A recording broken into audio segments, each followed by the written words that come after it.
Action. It only took us 10 million tries. It's so fun because Oh, my legs. we have so much passion in doing this. Yeah. And we've been making the joke of like, me, Jacob, you, Marston, we use technology. like, we make podcasts. Like, and it's like, now that we're starting our reels and everything, it's just fun. It's a mixture of, on those reels that we're kind of doing, mixing with our Instagram, we're just dabbling a little bit of like what we kind of want the entity of those to be. 100%. And like, at first it was I have a to little... interrupt you because I have to check that it's recording. I can't. I literally... It is. We're safe. we're safe. It's tough because the reason I do it is we put so much energy into it that like ever since the first one. Yeah, it's like scarred me mentally. We were looking at each other and we were just like,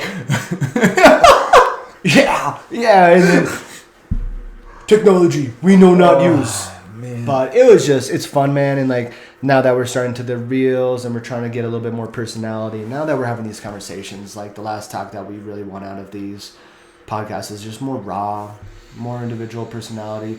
And not like we have a lot of knowledge and facts to give, and we have been given personality. I just know that practice makes perfect. And as we're practicing and we're getting more comfortable with these, and now we're enjoying making Instagram, social media, and then all of our posts get shared to Facebook. And now our reels aren't turning into like boxy movements. It's actually more of our personality. And so I like how we've evolved in that with the Instagram, and I'm excited for the podcast to have that evolve with our personalities coming out even more. Oh yeah.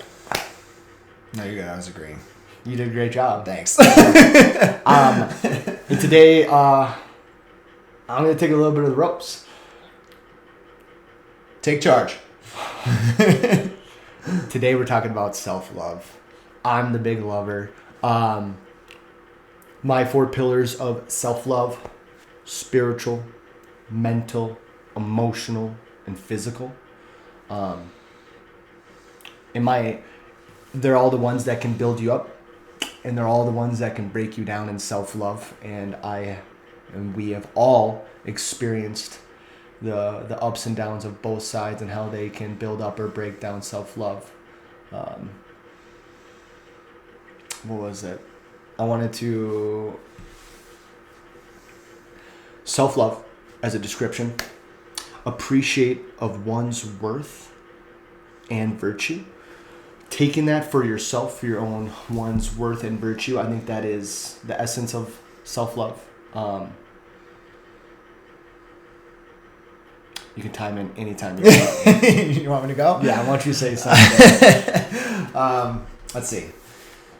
I was really excited when you brought up this topic. I do believe that of the two of us, you express more. When I visualize you, it's almost like an enormous presence that is just trying to bring everybody in, and you want everybody to feel special. Mm-hmm. You want everyone to feel valued. Mm-hmm. You also want to feel valued in return, mm-hmm. which isn't necessarily a bad thing. I think that kind of goes into your descriptor as a human being, to me, it's an important ingredient and quality of who you are. Is just the immense amount of energy that goes into the people around you, and it's almost like an electrical circuit where you put it out and it comes back, and it just goes to show. I mean, just when it was your birthday, the outflow of love back to you, immense, and it's because of the energy you put into people. Mm-hmm. So you put all this energy into people all year, and when it's your birthday, everyone's like, "Oh, happy birthday, Jacob! Hope you have an amazing day. I love that for you." Like, and it's a direct reflection of who you are. And it's gonna sound terrible, but you go to the other side. Mm-hmm. I don't put much energy into a lot of people around me. So when it was my birthday, nothing, but that's okay. That's okay because I was there. You were there, and you are my current best friend. We've evolved to this. It's like a Pokemon for you. Yeah, you've evolved into Charizard. I'm excited.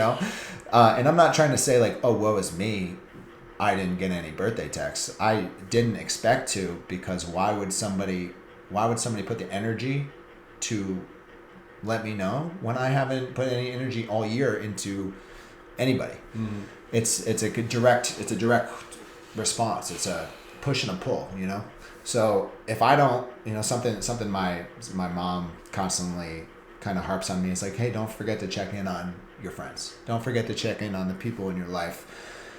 I'm not good at it. I've moved around a lot, and it's caused me to, there's almost blocks in my mind and blocks of time where, okay, these were my friends at this time. These were my friends at this time. These were my friends at this time. And you and I have even had this conversation where you've approached me and you say, yeah, but when you meet up with some of these people, it's like you've never left. And it's true. There are people out there that if I met up with them again, it would be your friends. Yeah, my friends. Would be good, deep conversation. But what's also interesting is that you become pretty much a new person biologically and almost every emotionally. 5 years? Every 4 to 5 years, every cell and organ in your body is remade. So that person you knew 4 to 5 years ago, what you're really doing is you're reminiscing on the memory. Mm. Oh, you remember this? You remember when this happened? Oh my God, that was crazy. Oh, like, who are you now? Not that person. From that, yeah, and I'm not going to get too far away from self-love. Yeah, sorry. When traumatic things. So when you're a child and you're younger, and that's the most time that you're absorbing information, mm-hmm. and it can really have a long-lasting effect on you, traumatically or in a beautifully way.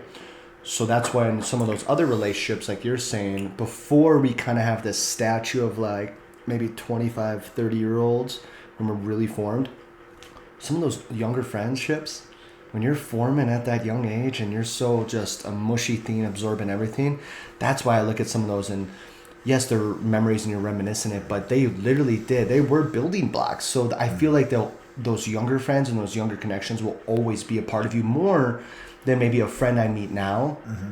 And like we talk later on, because that for me, that's the reflection. When I'm 40 and I think about my friends when I was 25, those are more, memories. That was a fun time. The younger ones from like 18 and down, that was like who really kind of made me who I was, where some of them I had to grow from and get out of bad habits, and some of them it was beautiful. Now they're with me forever, and so I hear that.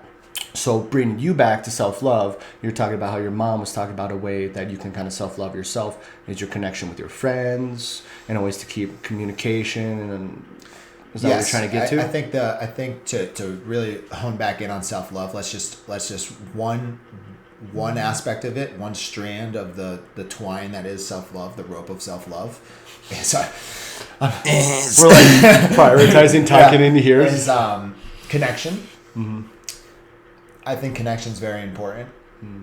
Where I differ or where I kind of branch off with the connection is I have grown or have developed to prioritize few but unbreakable connections. Very few, but unbreakable connections. You took the time. You know what I'm saying? Mm-hmm. Like rather than a million strands, mm-hmm. it's 1, 2, 3 very tight, strong, unbreakable strands. Can I steal the mic for a second? Go for it. That's what I've learned when I hear self-love, and I always kind of come back as, especially with the foundation of our friendships and other friends that I've made it in Colorado at the age, is that I didn't understand that my style of loving others was kind of hurting me until I went to a state where I had no connections. And then I was giving that same love, that same vulnerability, because I told myself, I better myself, I love myself through bettering others. And so I'd give them this part of me, and people back home I had long connections with. They know me, we have mutual friends. I'm in my hometown until the age of 23 or 24. And so when I did that same out here, I got hurt by a lot of people. And I hurt myself during it because I was telling myself I'm fueling myself with love from the love I get from other people instead of trying to fuel myself with my own love. And that's how I can also respect other friendships as well. So I was putting other people before myself. And that was what a huge growth for myself on learning how to love myself better. And especially like I've been doing that kind of like with no direction. And then when our friendship kind of came and some other ones, like our buddy Owen, it's just, if I really want to be true to myself and true to the people, like if my core is like I love people, I want them to be loved, I have to be the best version of me, because they also want that for me. If I told them all this time I've been just like, oh, I've been wanting to make sure like I love myself through loving you, they're like, what are you doing? Like I want to make sure you're good. Yeah. Like you come to me, I can love myself, you love yourself, and we'll come together. And so that was one thing I really had to. It was almost eye-opening. Where I was like, holy cow, I never knew I was on autopilot this entire time, hurting myself instead of self-love. A couple things. I wrote a couple things down over here, just so you don't see me like looking over like this. I'm going to read them out loud. One section, practice. Ways to practice self-love. I'm just going to name off a couple, and then we'll kind of go off of which ones we kind of feel are resonating with us most. To be mindful. To practice self-compassion, to be kind to yourself, to set healthy boundaries, to take care of yourself. Now, on the topic of self-love, we're talking about practices to practice how to love ourselves more. And the one that really resonates with me, to myself in that, is I need to set healthy boundaries. I have plenty to say about set healthy boundaries. What do you have to say about setting healthy boundaries to practice self-love? Setting healthy boundaries to practice self-love. Well, I think we can both attest to I am no stranger to setting boundaries. I know. That's why I'm excited to go second. So I think it's important to first... Self-love is such a broad category. And I think really, just even before going into the boundaries, I think the most important thing before you can practice self-love is to know thyself. It's hard to love yourself if you don't know who you are. And I think a lot of people get lost in the identity crisis, and then they fall into this pit of depression, anxiety. Who am I? What do I even like? What do I love? How can I love myself? I don't even know myself. It's like quicksand for them. Yes. So I would encourage anybody listening, and I've tried this and it's difficult, to sit down with a pen and a paper, pencil, paper, whatever you want to do, even if it's just type it out, but answer the question, who are you? Write a small essay about who you are. But what that entails, and something that I've really tried to practice over this last year, was identifying your shadow. What are the worst parts of you? I don't want it to get mixed up with who do you want to be. No, yeah, be raw. Who you are now. Be and let a little, not necessarily darkness. Say the hard things that you want somebody to say to you. I honestly let the dark come out. I want to see the dark. We shouldn't hide it. Yeah, and that's, I think, I read a book. It was called The Tools. I recommend it. Do they have a toolbox?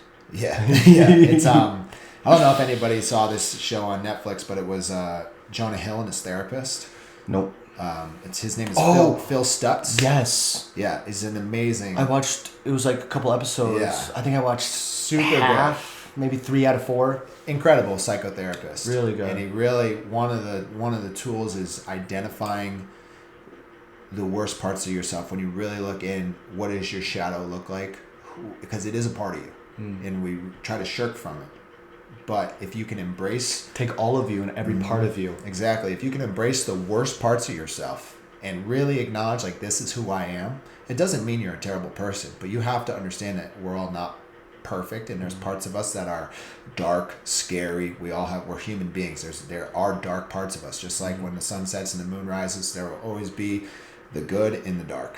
Or I don't even want to say the good in the dark, but it's like there's just aspects of yourself that people aren't proud of. But if you can first, before you start setting those boundaries, just really sit down and try to identify the things about yourself that you try to keep hidden or that you don't show to everybody, that is one of the first steps of being like, okay, this is who I am. This is what I enjoy. This is what I love. This is what I hate. And then you can grow from there, but you can't do it without that part. A lot of people, I feel like we try to push that to the side. No, it's not really me. No, there's a wall here. I'm not going to acknowledge that part of myself. And you try to grow without it, and it always ends up coming back. Mm-hmm. So I recommend that. Now, kind of from there, setting boundaries. For me personally, this goes right back into direction setting.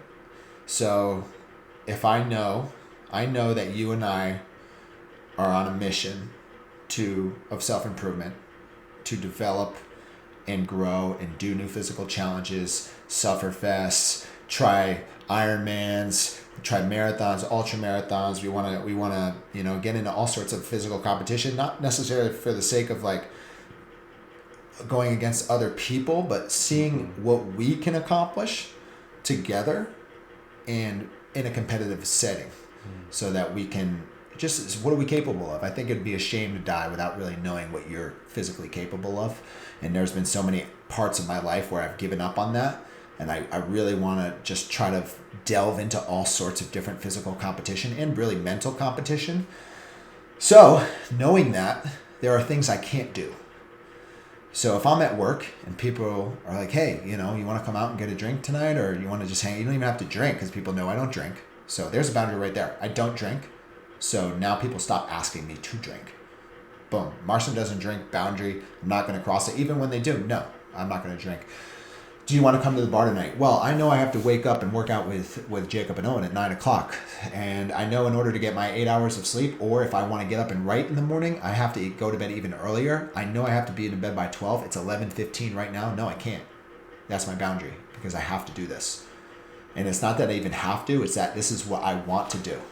You're practicing self-love. Mm-hmm. You're creating that boundary.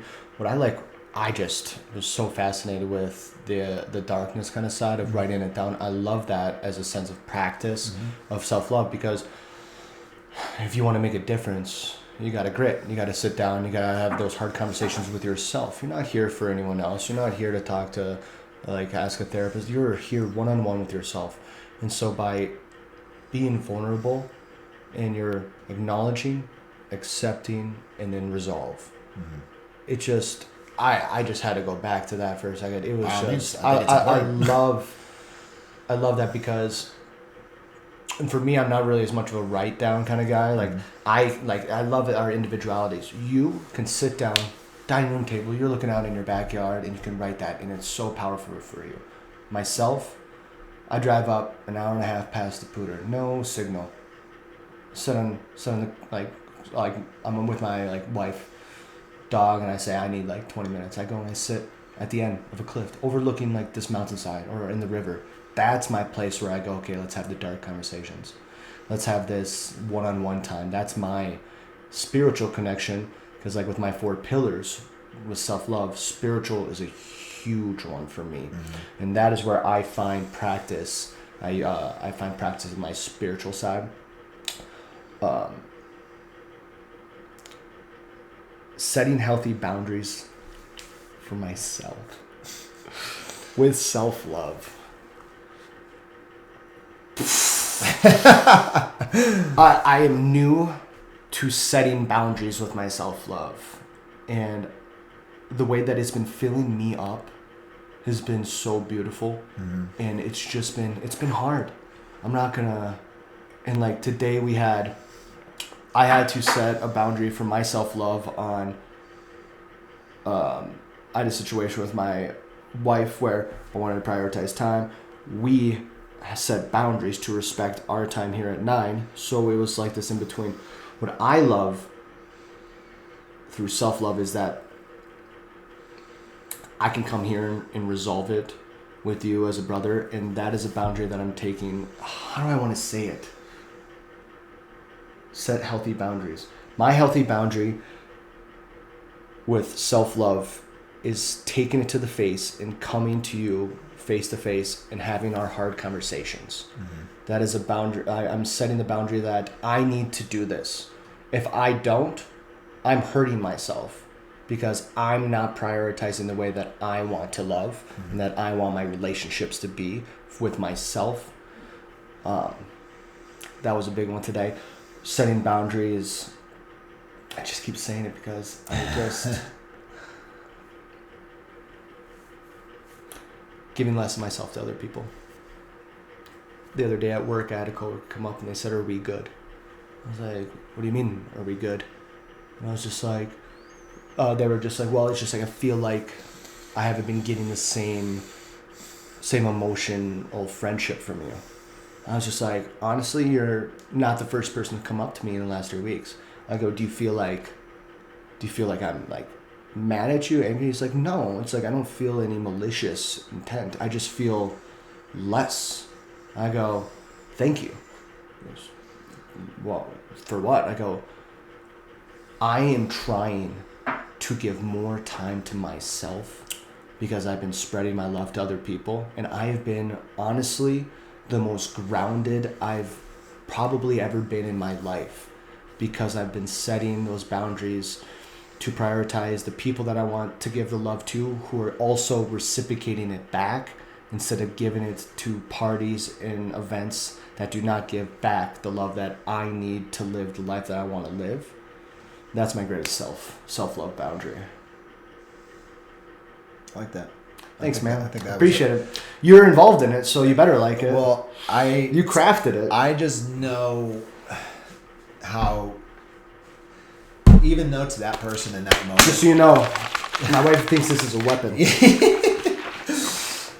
I just, in that moment when that person said that to you, as much as it might have hurt that person, to like, it's tough because you're not really trying to hurt anybody. No. It's just because you give so much, when you don't give it, it's like, wait, what happened? I thought we were good. And I have to grow, and I have to understand that like it's not necessary. It might affect people. Yeah. It's not my intentions. Yeah.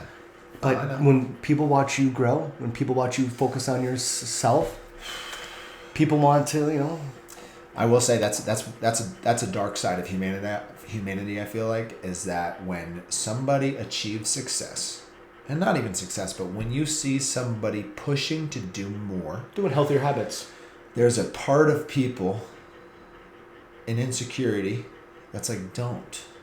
Why are you doing that? We're good. Why? Don't do, like, we're good where we are. Like, aren't you happy? No, I am happy. I want to. Satisfied. There's almost a sense of there's an acceptance of where you are and enjoying the present moment that I believe is important. So I do recommend that people take some time to get out of their past, get out of their future, and enjoy where you are, enjoy life, but also pursue more. Enjoy where you are, but also pursue more. And that will generate happiness. But the problem is, it's almost like we don't live in the present. We live in, what are we going to do, and what did we do? People are shackled by past. This is what happened to me. Oh my mom did this, and like, blah, blah, blah, I did this, and this was terrible, and this trauma is really holding me back, and this trauma. It's a good practice for self-love. It is practicing presence, instead of future. Or forgiveness. Past, 100%. But I'm saying like being in the present. But yes, to be in the present, you also have to forgive. Forgive yourself. The only way you can forgive people. Like that's a big thing too. Is like, I forgive you. Yeah, I forget. Or just, so here's a practice. So I want, you and I are trying to do better at, yes, we like to talk about our past and our present and our future, but also give people that are listening, here's a tool that I use. So one tool that I use, and without going into too much detail, no makeup, don't dress yourself up, stare at yourself in the mirror, and talk to yourself. Raw. Give yourself a pound. Hey, I'm proud of you today. I do that a lot in the gym. I say like, good job today, good work, I'm proud of you, win the day. The tough ones are in the morning, in front of the mirror, and or how Goggins calls it, the accountability mirror. Perfect. The accountability mirror. Have your notes. What do you want? Put it in a giant ring, but also surround yourself with it, man. Just the notes. That's the biggest thing. Like, I wish I could get into doing that more. It's just that practice. The aesthetic of my wife and I's household does not involve sticky notes around our bathroom mirror. I get it. But also the eye contact with yourself. And just to be completely frank, Now, obviously, do your own research. This is kind of going to a little bit of a touchy subject. Whatever your beliefs are, I'm a big fan of psychedelic mushrooms. It is what it is. If you're listening and you're like, oh my God, Marston's a druggie, whatever. Do your own research. But it's a spiritual thing. It's a spiritual thing for me, and just keep drinking the poison alcohol. Yeah. Keep drinking alcohol. Okay, I'm gonna do some psychedelic mushrooms. So, if you're listening and you're curious, I'm curious what you're about to say. Look up the hero dose. Yeah. And just look up heroic dose and why it's called the hero's journey. The stipulations and the things you have to set up beforehand to embark on this journey. But pretty much what it is it's a heavy dose of psilocybin mushrooms. A heavy dose is anywhere from 5 to 7 grams. You put yourself in a dark room with no lights. You shut the door. 6 to 8 hours. Yep. You shut the door. There's no music. It's silent. Now, when I did this, I cheated and I put music on. But also, you have to be careful because music influences the brain. And what you want to do is you're sitting with yourself in silence. And it was both the most terrifying and enlightening experience I think I've ever had. But please, just do some research, look it up, look up some studies. And I just remember there was a point where I was staring at myself in the mirror.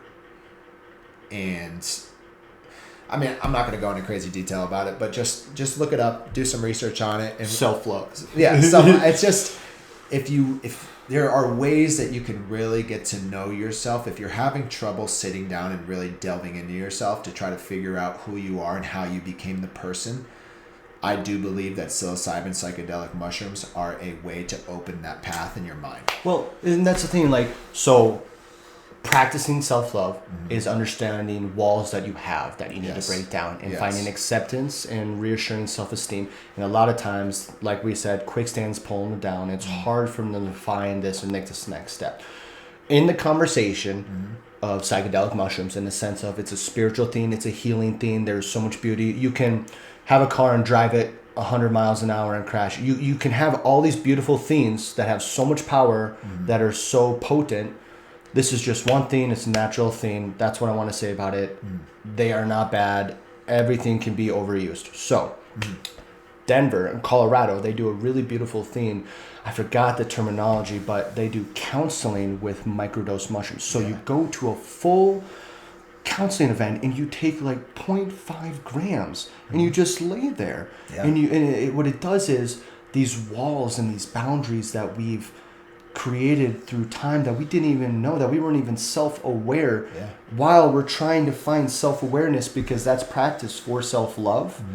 You suddenly know you have this trauma or these walls that you broke down through these healing counselors and these small microdose mushroom trips, and people come out and they just are healed and they're connected to that spiritual side. They've grounded themselves on weight that they've been holding themselves down for years, and that is another door, another window to allow self-love, another practice. I'm really happy that the day we brought up psychedelic mushrooms was during self-love. Because I've always wanted to talk about that counseling because it's so beautiful. Oh yeah.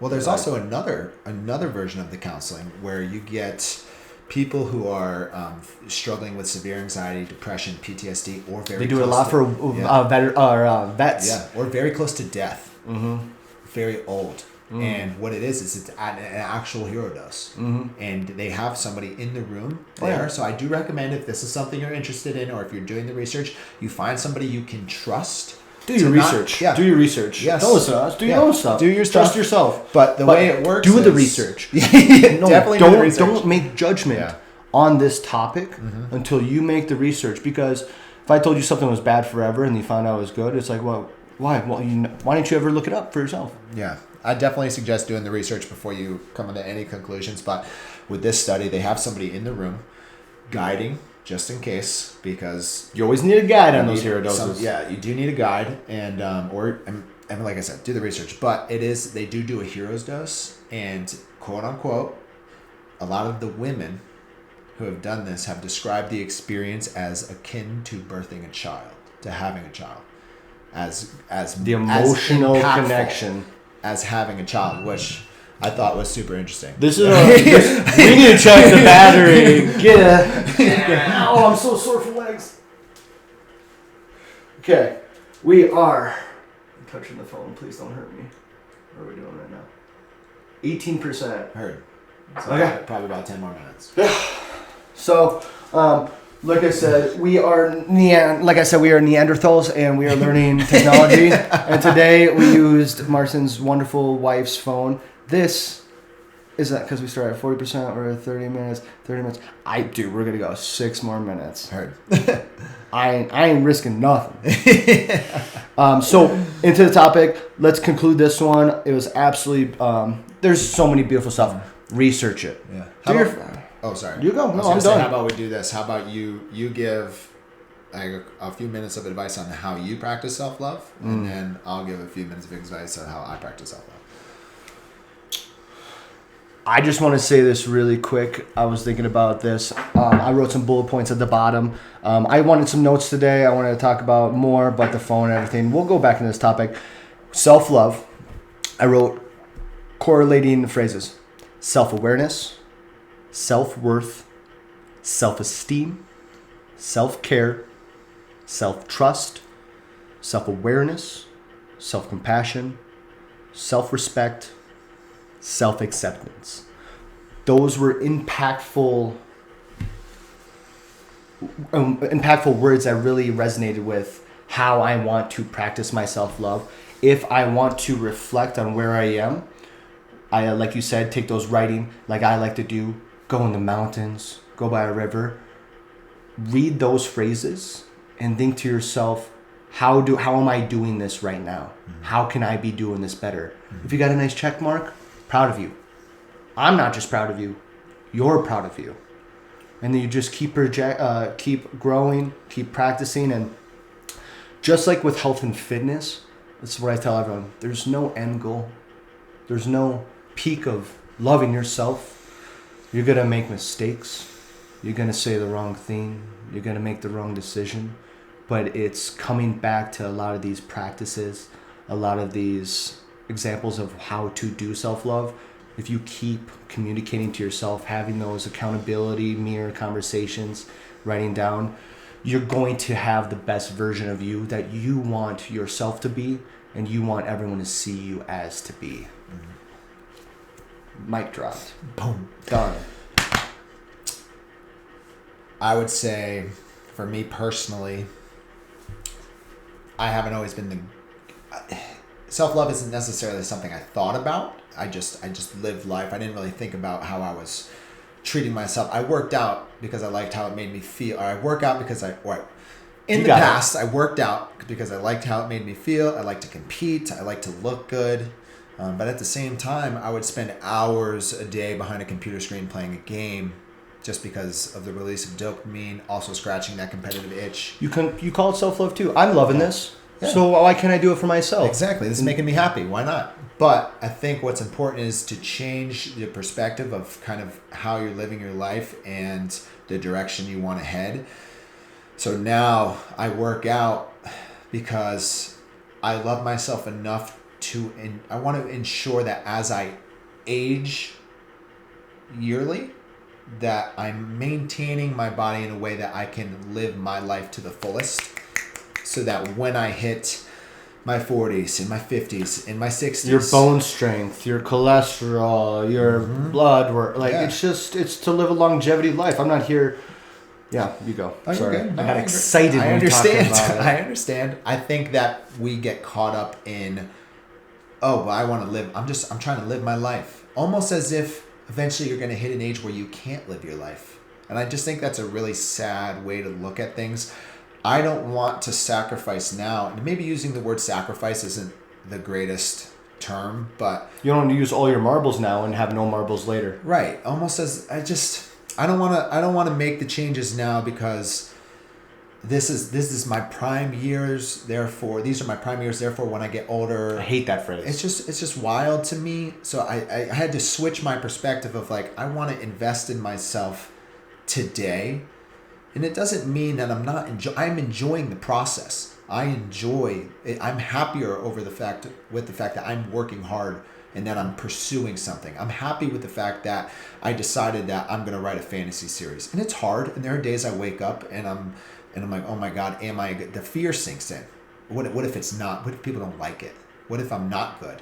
What if it's just constant what ifs? But the fact that I'm creating something makes me happy. And then the fact that I push myself every day in the gym with you and Owen, that makes me happy. And the fact that I'm stretching and working on meditating and trying to live more in the present moment, that it generates happiness. So even though I'm trying to defer and really make sure that as I live my life, I can continuously live my life the same way, so that when I'm 50, I can still do this. And at the beginning of the process of all of this, when you're sitting down writing your book, it's hard at first. It gets a little easier. Yeah. When we start doing this intensity of our workouts, it's hard at first. Now it's easier. Mm-hmm. We're callousing our brains, not only callousing our mind, our hands. It's with self-love. When you decide to take this step to start prioritizing yourself, it's ugly. Yeah, it's ugly. You have to have these moments of accountability. You have to accept, and then the resolve comes. And then as you're resolving, it just gets easier. Now I'd come over and we'd go to the gym and it'd be like, we're doing 400 bodyweight squats. I'd be like, absolutely not. Now it's heard. Yeah. Done. Because when we finish it, when I decide to work on my self-love, when I decide to work on my mental health, my diet, it becomes easy, and it's such a beautiful, more loving way of life. Mm-hmm. Because, I don't know, man, self-love, in my opinion, is the core. Yeah. It's the soul. And so if you gotta protect your soul. Mm-hmm. No, I agree. I just, sometimes I like to visualize it as like, if I'm a figurine or if I'm a house, rather than having the attitude of like, well, I'm going to do my best. I'm going to destroy my house now so that, and who cares what happens later, because I'm just going to live it up now. I'm not thinking about the future now. I'm more of along the lines of, I'm going to really enjoy my house, but at the same time, I'm adding rooms. I'm building upon it. I'm expanding, and until eventually, I like that. Like I'm growing more. I'm growing into it, and then as I go, the house is growing bigger, and the foundation's bigger. And as boards rot, I replace them. So I love our individual personalities, man. It's just like, it's so fun talking, because we have such a love and respect for each other and understanding of differences, that it's so entertaining to hear how each other thinks. And it's just like, cool. It's good. This I really want to get back into self-love eventually down the line. I'm excited for going to podcast a year out. Go and see revisit. Or what did I say? No, you're good. Yeah, revisit. I have a habit of just adding words. Yeah, you're good. And it's just like seeing people who are commenting, people who have done practicing, like commenting on our social media pages, on the YouTube page, like, hey, this has really been working for me. Coming back to a year and be like, hey, we talked to this person. This is what the steps they took, and this is where they are today. I want this to touch people in the way that, like, I almost said we touch each other. I want people to get touched the way we touch each other. No, I want this to really resonate with people through self-love. I still love everyone, and I want to love everyone, and this is a way that I can outwardly, in a healthy way, love myself and also love others, is showing the practices that we're doing. Now, if you are enjoying these conversations, if you want to be a part of this, if you want to better yourself, I'm going to throw it out there this time. Please like and subscribe and share with a friend. It's a really cool thing what we're doing right now. And I'd love to let this help anyone who can hear it, who needs it, or who didn't know they needed it. Yeah. But dope. I'm with you. Yeah. Good talk. Awesome. Ow. Dude, my hands, yeah. My legs.